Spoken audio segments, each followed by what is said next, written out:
Bonjour à tous, je m'appelle Anne Van de Zandt, je suis psychothérapeute depuis 25 ans maintenant et je suis aussi coach en développement personnel. Et j'ai choisi et décidé de partager avec vous de temps en temps des enseignements, des petites clés qui peuvent vous aider à transformer votre vie et à vous libérer de certains fonctionnements qui vous empêchent de vous déployer. Alors aujourd'hui le thème c'est la peur. La peur et plus précisément, mon idée est de vous délivrer une ou deux clés de réflexion et d'action par rapport à comment vous libérer de la peur dans votre vie. Sachant que la peur est quand même une des causes principales de la souffrance humaine, puisqu'elle empêche la plupart du temps de se déployer, d'être soi, d'agir, de pouvoir simplement se manifester dans sa vie et qu'elle nous amène à vivre des états vibratoires assez bas avec comme création que finalement nous allons souvent, quand nous sommes dans des états de peur, attirer à nous les événements qui nous font le plus peur et justement créer l'inverse de ce que nous souhaiterions créer dans notre vie. Donc il y a comme peur principale chez l'être humain la peur de l'échec, avec la peur de rater, peur de se tromper, peur de ne pas être à la hauteur, de ne pas réussir sa vie. Il y a la peur du jugement, qui est une peur qui revient énormément, peur de ne pas être reconnu, peur du ridicule, peur du regard de l'autre, ce qu'on va penser de soi, quelle image on va renvoyer. Et il y a aussi la peur de ne pas être aimé, de ne pas être d'être rejeté, d'être abandonné, la peur de la solitude. Alors toutes ces peurs reviennent à une même peur de base, qui est la peur de ne pas exister. Vous savez que quand nous sommes petits, nous commençons à avoir conscience de notre existence dans le regard de l'autre. C'est lui qui nous confirme que nous sommes quelqu'un, que nous existons. Et ça met en place tous les mécanismes de l'ego. Je ne vais pas rentrer dans ce sujet-là aujourd'hui, mais si ça vous intéresse, je vous invite à aller voir ma conférence sur le site de l'Univers du Possible, qui s'appelle « Trouver la paix en soi », et dans laquelle je développe pendant 2 heures toute la notion de l'ego, la construction de notre personnalité et tous les mécanismes de peur par rapport à l'amour. Et donc, voilà, cette vidéo est gratuite, vous pouvez tout à fait aller l'écouter. Là, aujourd'hui, je m'arrête simplement à cette notion de peur qui est de 2 catégories possibles. La peur qui est un signal du danger, donc c'est un mécanisme naturel. Si par exemple vous êtes dans un endroit où un chien enragé vous fonce dessus, eh bien, il est très bienvenu de ressentir un signal qui vous dit « Aïe, là, il y a quelque chose à entreprendre pour sauver ma peau. » Donc, ça nous permet de nous mettre en action, soit de prendre nos jambes à notre cou ou de nous cacher ou quelque chose qui va nous permettre de nous sortir de cette situation et de nous protéger. La peur que nous vivons la plupart du temps, ce n'est pas des peurs de cet ordre-là. Ce n'est pas une peur qui nous signale un danger réel, c'est un danger qui est une élucubration de notre mental.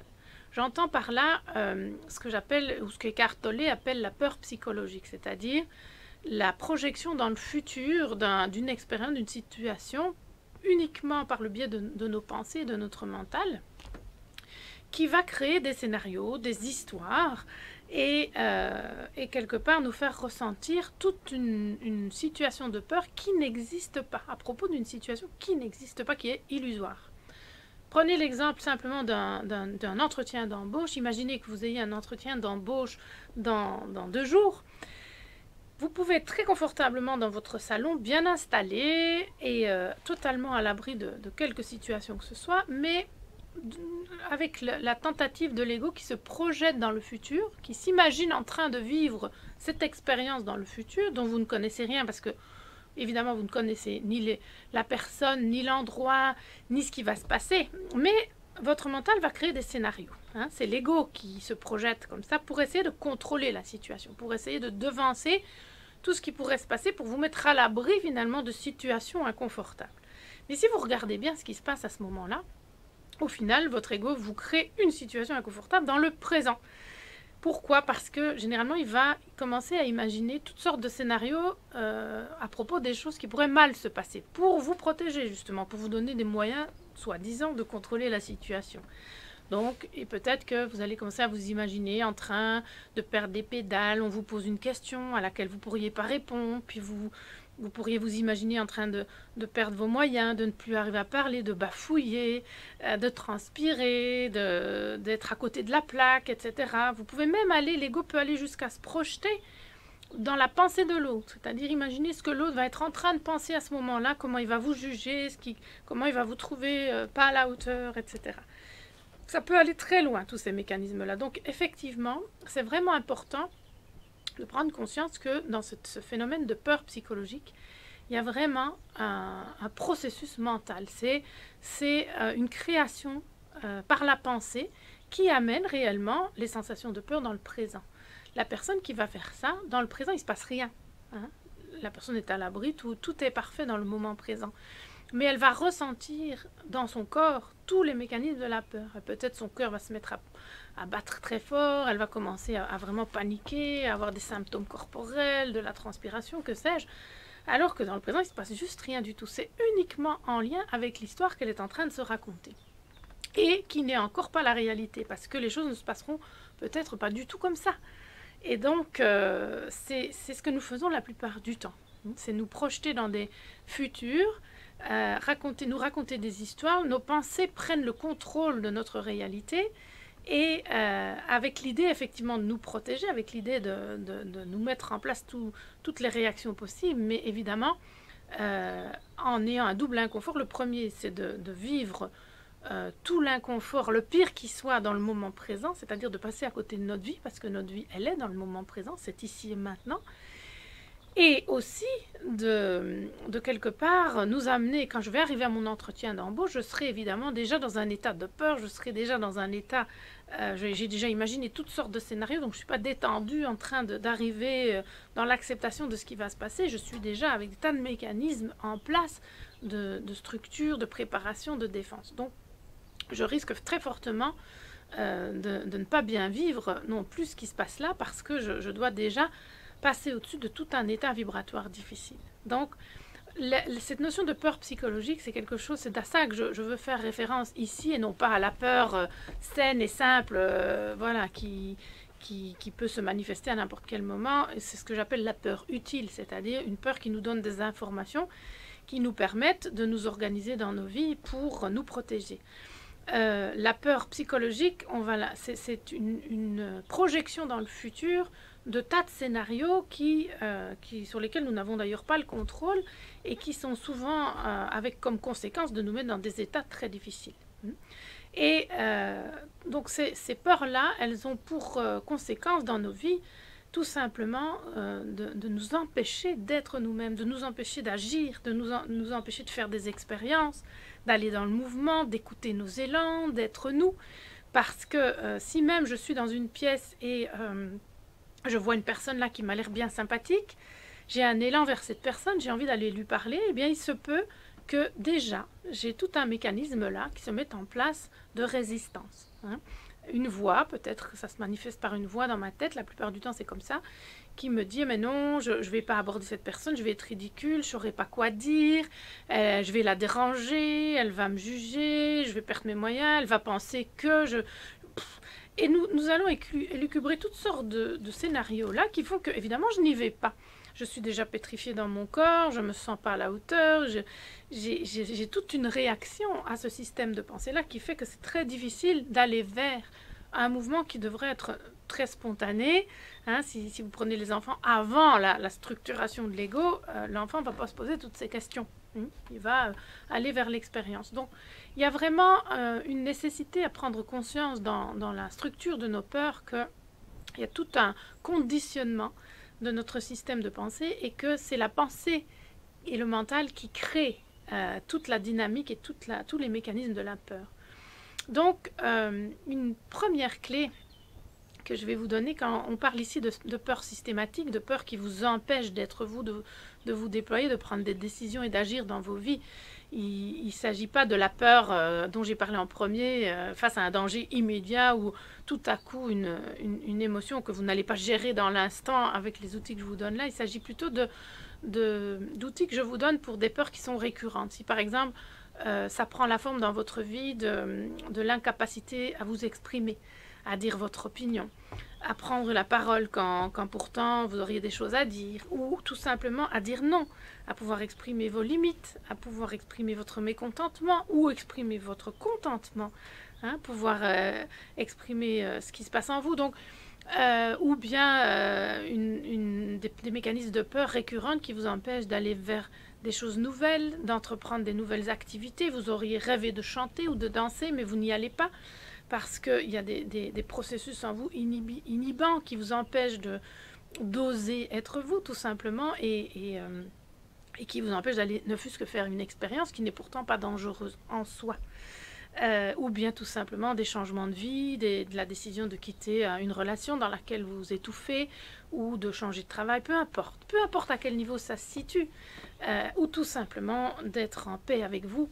Donc l'idée c'est vraiment de pouvoir rentrer dans la conscientisation d'un mécanisme qui est un mécanisme, un outil que vous allez retrouver dans n'importe quelle démarche de développement personnel ou même dans la spiritualité, avec des noms différents. C'est de travailler cette position de témoin. Alors la position de témoin, c'est une position dans laquelle vous devenez observateur de ce qui se passe à l'intérieur de vous. C'est-à-dire que vous avez du recul, vous vous mettez en observation.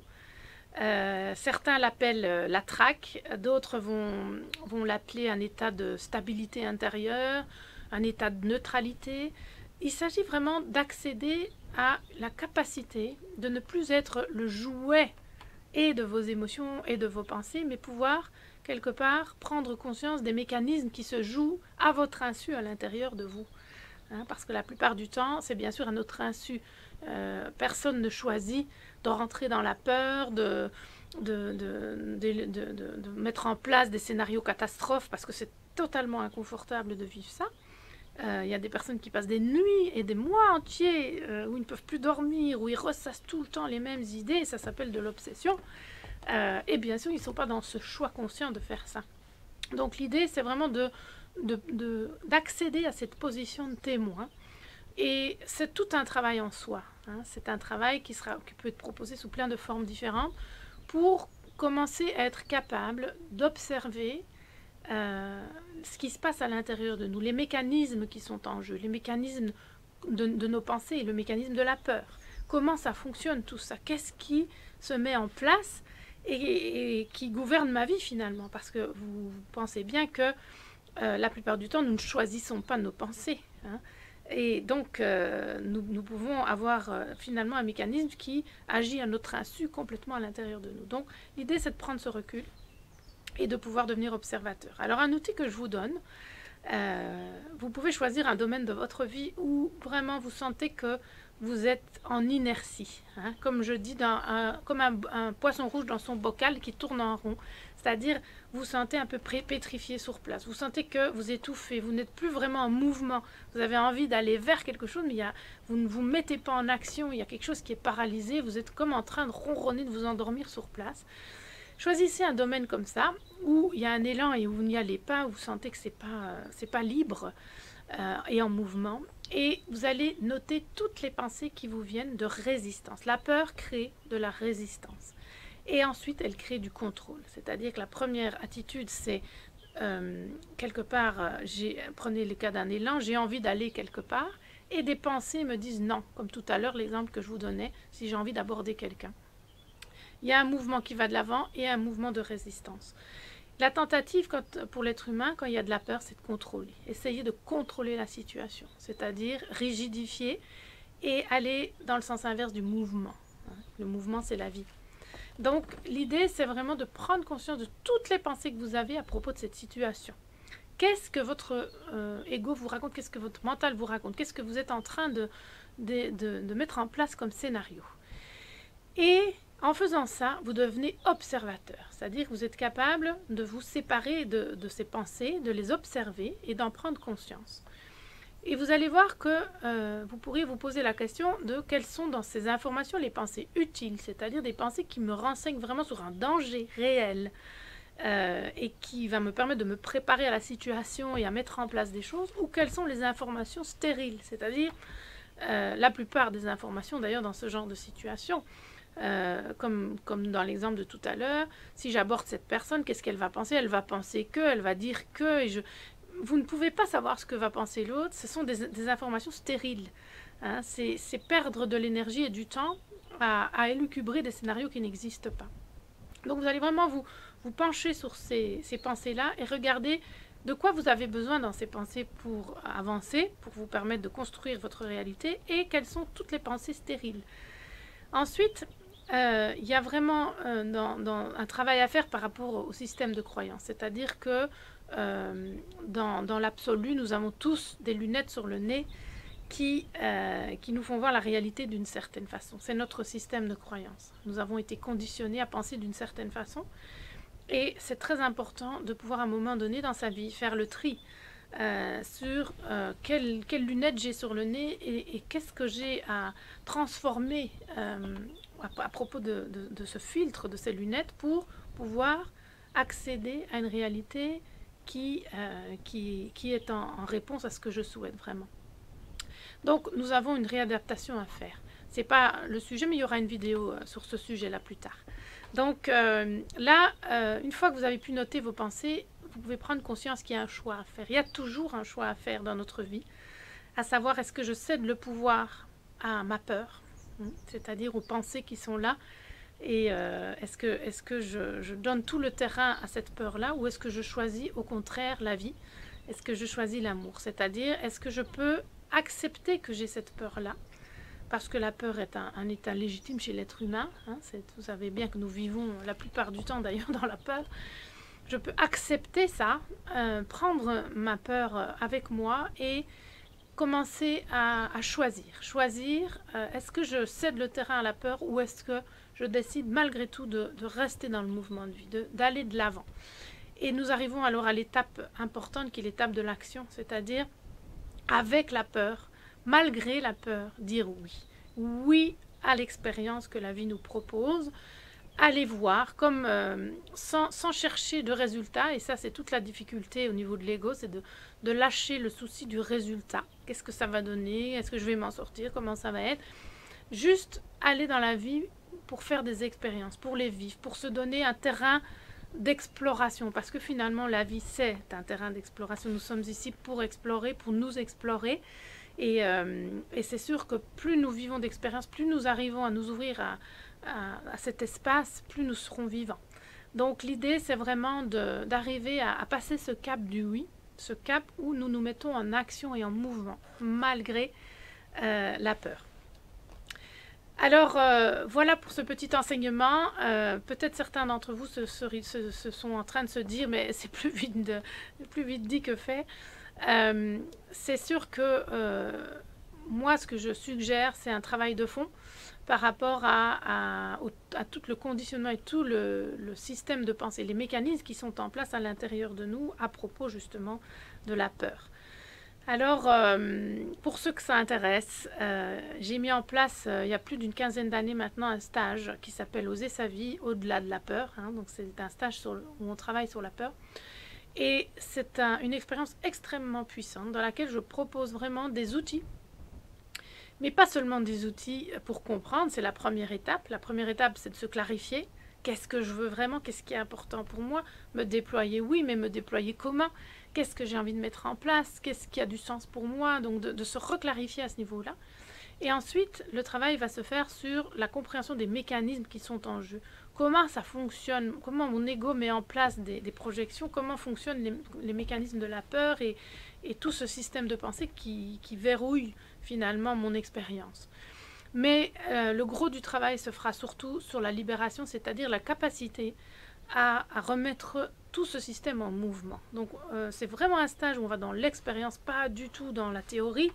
L'idée c'est vraiment de toucher des ressources comme notamment la ressource du lâcher-prise, hein, la capacité justement à dire oui, à aller dans l'expérience sans avoir la notion de mesurer le résultat, et pouvoir vraiment rentrer dans ce mouvement qui est extrêmement libérateur, qui est ce mouvement du oui intérieur. Alors, on va aussi travailler sur la ressource, sur la confiance, sur la capacité à rentrer dans cette dynamique intérieure et aussi explorer les outils qui permettent de prendre contrôle finalement sur ce système de pensée et de travailler sur le système de croyance, c'est-à-dire les lunettes que nous avons sur le nez et qui définissent toute notre attitude dans la vie. Hein? L'idée d'un stage comme celui-là, c'est vraiment de changer son attitude intérieure. C'est pas de changer les conditions extérieures, c'est de trouver l'accès à son pouvoir créateur, à toutes les ressources nécessaires pour pouvoir mettre en place finalement tout ce que nous avons à mettre en place pour aller vers une vie qui a du sens pour nous. Hein, se déployer, j'appelle ça. Donc, pour ceux qui seraient partants pour une expérience comme ça, bienvenue. Peut-être que vous n'avez jamais fait l'expérience d'un stage comme celui-là. C'est vrai que c'est 4 jours où on va dans l'expérience, dans la vie, dans le vécu, mais où on se donne surtout des moyens d'aller toucher à l'intérieur une ressource qui est vraiment libératrice. Alors, si vous avez peur, ben vous êtes au bon endroit. C'est un bon moment pour vous, pour peut-être vous donner des outils à ce niveau-là, quelles que soient vos peurs d'ailleurs. Et si vous avez besoin d'en savoir plus, eh bien, bienvenue sur le site de l'Univers du Possible. Pour les autres, eh bien, je vous invite à devenir témoin, à pratiquer cet outil du témoin et du recul pour commencer à devenir observateur de vos pensées et faire ce choix, vraiment ce choix conscient aujourd'hui de décider si vous allez mettre de l'énergie, investir sur vous et traquer vos pensées pour devenir quelque part le créateur de votre réalité, si vous allez choisir la vie, choisir de dire oui, choisir l'amour plutôt que choisir la peur et lui laisser le pouvoir. C'est un choix que nous avons à faire en permanence, chaque jour. Nous avons à nous réaligner à ce propos-là et en avoir conscience, c'est déjà un grand pas de fait. Je vous souhaite une belle journée et je vous dis à bientôt.